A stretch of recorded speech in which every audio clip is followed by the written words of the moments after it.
The United Kingdom, a land home to 4 countries. England, the big leader, the one that runs our economy. It's home to the people with the top hats and the ever so delicious Yorkshire puddings. Wales, my homeland, with its snow-capped mountains and purple moose ale. Scotland, the oldest country of all of them, home to Nessie and the blue-faced Vikings. And Northern Ireland is the same as the 3 of them combined, but hopefully it's still got its culture. But even though the UK is rooted in its heritage and its culture, it also carries along its pop culture. But as a media person, there's no denying that UK media is my favourite when it comes to its pop culture. The UK is notorious for its game shows, but when you think of UK media, the first thing that comes to mind would be things like Wallace and Gromit and Peppa Pig. Aside from them, the UK also has its fair share of adult media. The most popular TV show for adults from the UK that I can think of is The Inbetweeners, with its relatable characters and fun stories. Not to toot my own horn, but I can safely say that UK adult humour is funnier than both American and Japanese combined. However, in the year of 2012, Channel 4 decided to drop an adult animated cartoon that was very similar to Family Guy, titled Full English.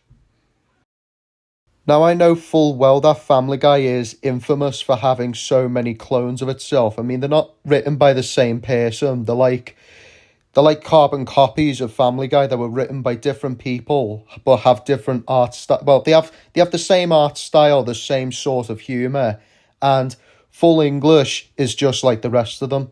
But this one interests me the most, not just the fact that it's UK related, but the fact of how obscure it is.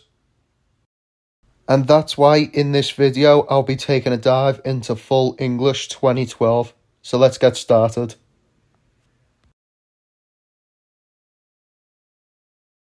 Full English is a British adult cartoon created by Harry Williams and Jack Williams in 2012 and was animated by the same people who made The Simpsons and Futurama. The show was meant to emulate Family Guy, but with a British twist to it, with more British-styled setting and British-styled pop culture, humour and accents. Now, I have seen cartoons like The Prince where they try to be British, but even though that they were made in America, they didn't get it quite right. I think Full English nails it really well. The execution of the suburbs are very, very accurate compared to British ones, and they do reference things like the Teletubbies and the Northern Line, and even my home country of Wales that most Americans don't seem to recognise. At least I don't think. Now, I don't know whether this is real or not, but apparently the show had its own licensed video game. The show only ran for 1 season and 6 episodes. However, the final episode never got to air because, from what I heard, it was deemed too controversial. And speaking of controversy, the show itself was, for the most part, controversial, and that's what led to it being pulled from airing on Channel 4. And it was pulled from many other websites in general. You couldn't find it on YouTube. And when you research Full English cartoon, you would find a few clips of it, like a few photos and, a couple of reviews, but that's just about it. For the most part, there's no actual footage of it on YouTube, but the only place where you can actually find all the clips of it is on Amazon. You can find a DVD of it on Amazon. Despite my curiosity, I ended up buying the DVD anyway, despite it costing 50 quid. Yeah, you heard that right, 50 quid. With the whole entire show being dead obscure, it's probably no surprise that the DVD costs this much. Again, I bought the DVD out of curiosity because I have been hearing a load of rumours that this show is dead vile and, insane. And normally when it comes to something controversial, I'd often see it for myself just to make up my own mind whether I can find something good within it.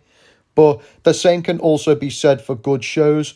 You get the good shows and they've also got flaws in them that need to be pointed out. But yeah, I bought the DVD anyway to see what I think of the show, and I've watched it all the way from episode 1 to episode 6, and this is where I start putting my thoughts on the show. The father, Edgar, is personally my favourite character out of the whole show, purely because I relate to him the most. He reminds me a lot of Frank from F is for Family, except he's less angry and more of a cynical person. Like, he's happy from time to time, but is dead, for the most part, dead cynical. Ironically, the guy who voiced Edgar in full English is Richard Ayoade, the same guy who voiced Professor Marmite in The Bad Guys and played one of Snatcher's head bandits in Box Trolls. Eve is the youngest child. She's chubby, emo, and has an interest in rock and roll music. In fact, the very first episode focused solely on her entering into Britain's Got Talent and trying to win some money for her rock and roll music. Personally, I'm not a big fan on Eve. I think she's easily my least favourite character of the show. There's just nothing really that funny to her. And, there are times where she can go being from a very nice person to a very, very horrible person. And I have experienced that with certain people in public many, many times. And, I never really appreciated it. So, yeah, she's just not my type of character. Jason is the middle child, but he's also the nicer of the three siblings. He's sporty and outgoing, and come to think of it, coupled with his design and his personality, he reminds me so much of a particular kid that I had in my old school. But with that being said, let's get on to the third child. Or man, as I should say.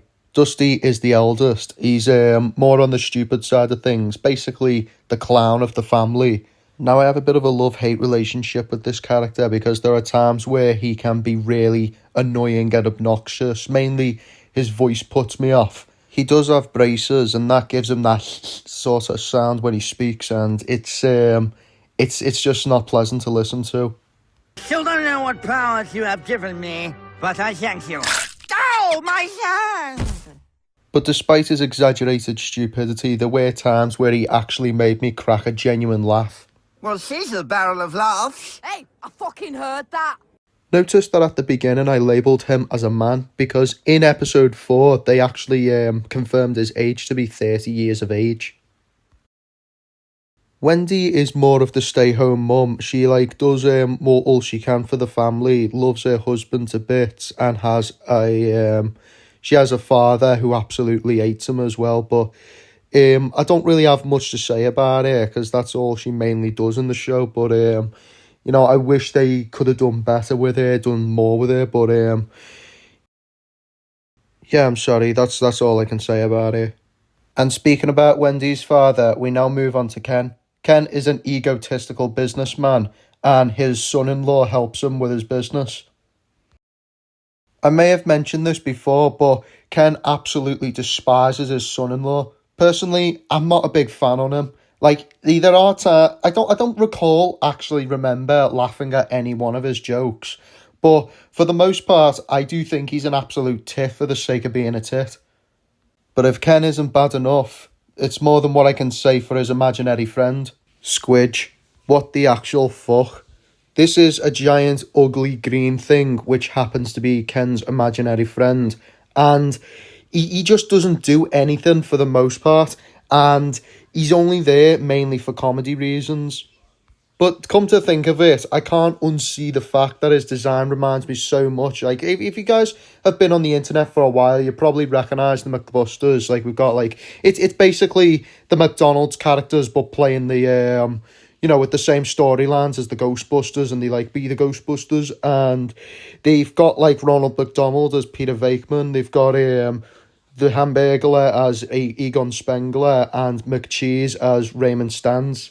You may have already guessed it, but McCheese's design in the McBusters is what Squidge's design reminded me of. Episode 4 in particular gave us an in-depth look of of how Squidge became Ken's imaginary friend, and it turns out that Squidge is the reason why Ken is such an arsehole and why he does bad things. So he ends up going to therapy and succeeds in getting rid of Squidge. Though that only worked for a while up until Jamie Oliver came around in a Doctor Who-style phone booth and told Ken not to go to therapy. Thus, Squidge ended up staying. I thought Dusty's voice was grating to listen to, but Squidge's voice takes it to a whole different level.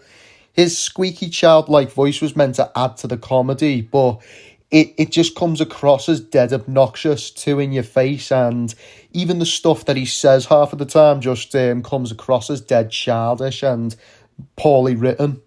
I wanna see some titties! However, I can recall the only time I ever laughed at him was when he was back in episode 1 where he tried to hang himself. You wouldn't. Fuck you!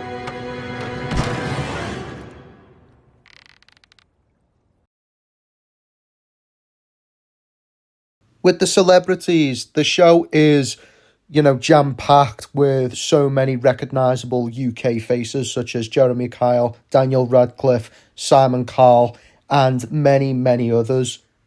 The Queen does get featured in full English, and ironically, I did buy the full English DVD around the same month and year the Queen died, so I don't know whether I should count that as a bad omen or not. But putting all that aside, Queen Elizabeth is probably my favourite celebrity that they referenced throughout this entire show. And unlike most other adult programmes that featured her, they didn't make her an absolute prick like in The Prince, and they didn't make her suicidal like in South Park. She is mainly just her normal, loyal self. The pop culture references featuring things like the Teletubbies and spelling mum with a U. Though in Wales, we tend to refer to it as mam, but each to their own. And speaking about Wales, in the very first episode, Edgar and Wendy went on their honeymoon to the land. And if I'm being honest, I quite like the setting that they've used for the hotel and the fact that it's all rainy and stuff. It really screams the culture in my face. But yeah, I actually didn't mind them referencing my own country in the show because, hey, at least they didn't do anything offensive. Motherfuckers. The humour is more on a balance between good and bad, but I'd say for the most part it's not very creative.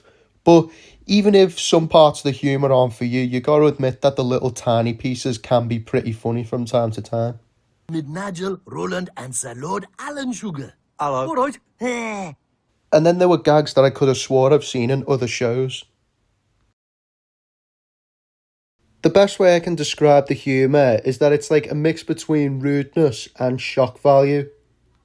Again, it is on a balance, but I can't talk too much about the flaws of the humour, so I'll leave that for the next slide.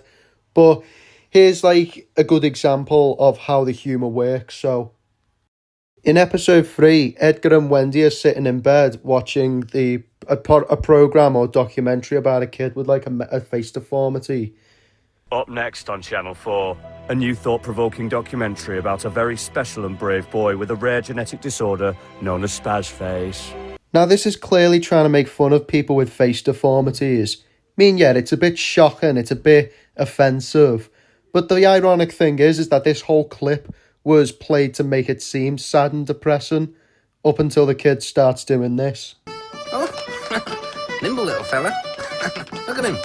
And a spin. Lovely. Comedy is very, very subjective, and I personally found that very funny.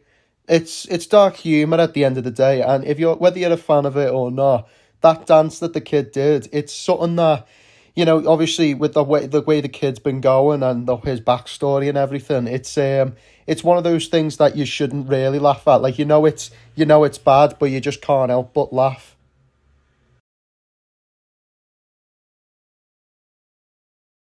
The humour can be funny in certain parts of the show, but in many cases they just fall flat. Most of them can be very generic and very lazy, very uninspiring, and some of them just ruin themselves by shooting themselves in the foot. I reckon a good example of this would be in episode 3 where Dusty brings out a sex doll.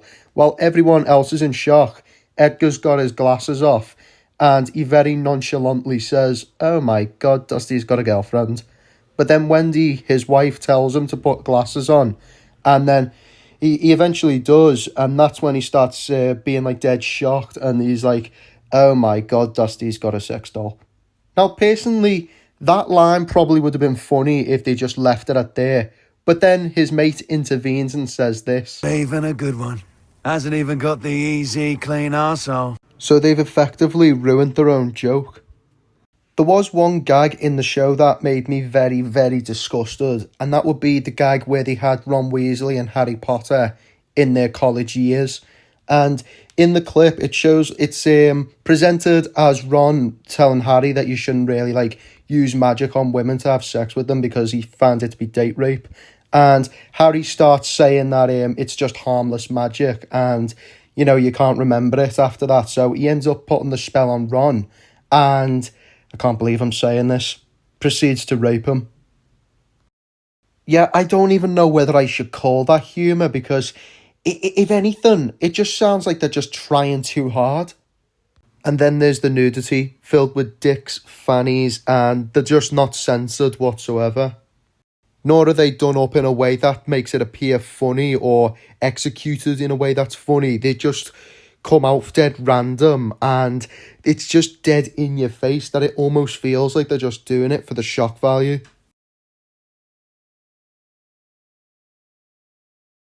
Big Fat Gypsy Nightmare was the very final episode, and it was meant to be a parody of Channel 4's My Big Fat Gypsy Wedding.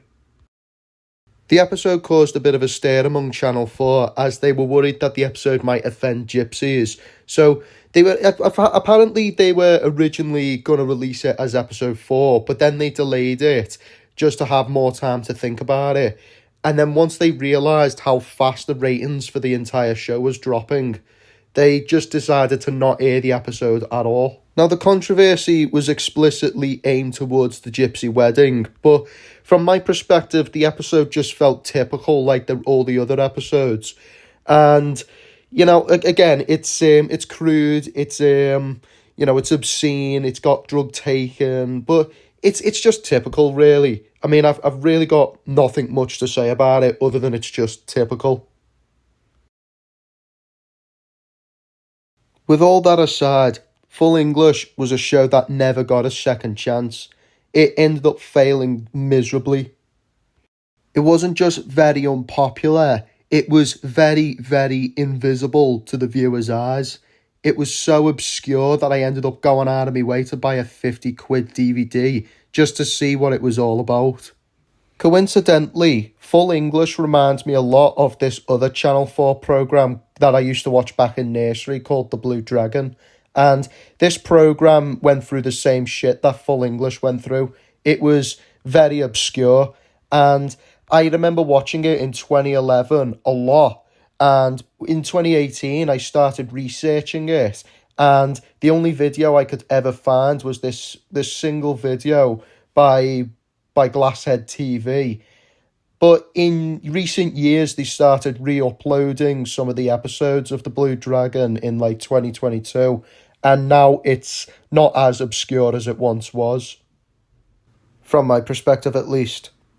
Maybe that's just the way Channel 4 operates with what does well and what doesn't do well. But in the case of Full English, unlike The Blue Dragon, which has only started to become less and less obscure, it's not really the same for Full English. Full English is still obscure. There's still not too many videos on YouTube. There is pictures of it on Google, but it's not on any streaming services and whatnot. You can make the argument and say that the nudity and all the rudeness and controversial things that get put in this show could be one of the reasons why it got cancelled. I mean, inevitably, it is sort of the reason why, but it was also due to the ratings for the most part, because like I said earlier on, Channel 4, just to get rid of what does well and what doesn't do well. But and yet those shows fade into obscurity. Not necessarily, but in the case of Blue Dragon and Full English, it has happened. But ever since I've watched shows like Full English, South Park, Family Guy, Velma, Santa Inc., Hoops, The Prince, all of them, as a media person, it's got me questioning which is actually more mature and which is less mature, kid shows or adult shows. And I've actually had a conversation with my mate about this a day ago. And as a channel that mostly produces mature content, my About section does say that it's aimed towards 13s to 19s, but theoretically, in UK standards when it comes to media, it's usually around 12, 15 and 18. Now in hindsight, I could probably make a junior programme if I wanted to, though they do come with very varying risks. Understandably, you can't have them too violent, but you also can't have them too dumbed down either. Plus, most people I know don't really fancy wanting to sit down and spend their time watching U or PG rated shows or films. Though throughout time we've had programmes like Pingu, Top Wing, Creature Cases, Lazy Town, Joshua Jones, Octonauts, and many, many others. I'd say Pingu is a really good example of a junior programme done right. Even though it's marketed to 4-year-olds, I still hear loads of adults who are like above my age still talking about it and enjoying it. Now, Pingu is obviously dumbed down, but the demeanour of the show, at least the original show, is at a level where it entertains both seniors and juniors combined. On top of that, Pingu does teach you life lessons, but in a way that's more relatable and not as on the nose as most junior shows. Programmes like these are mature, not in the sense of who they're aimed towards, but in the sense of how they present themselves. Whether it's to do with the characters' actions, what they say, or what they do. Things like swearing, drugs and sex are the type of things that are renowned for being mature. However, you should only use them things in moderation, because if you, say for example, humour, like you swear once and that does make a show mature, but if you're swearing all the time and putting all nudity and drugs and all that just to prove that your show is mature, it doesn't really come across as mature. It just comes across as trying too hard, and if anything, it comes across as childish. Full English absolutely did have a lot of F-bomb equal funny moments, but at the same time it also had jokes that were very spot on. Basically, the way I can describe Full English is that it's not as terrible as it's made out to be. Like, it is obscure, and that's part of what made it interesting. It's part of what made me want to buy it, just so I can see what it's all about. And from what I will say about the show is that it's not terrible, it's not brilliant. It's just a 50-50 really. And if the show kept if Channel 4 gave the show a chance, I think the show probably would have improved itself. And that's pretty much all I have to say about Full English. But regardless, if any of you have seen all the episodes of this show, I'd love to hear your thoughts in the comments section. That is it for this video. I am Star Invader, and I'll see you all in the next video. So, out of all the episodes, which one would you say is the best? Honestly, I like episode 5, but episode 6, it was not that bad, in my opinion. What would you say the worst episode is? Honestly, episode 2, I felt bored now. Maybe episode 3 as well. There was some bits I didn't like. Yeah. What would you say was your worst part about it? Like, what didn't you like about it? When there's a joke that goes over too long, was not boring, but just went too long.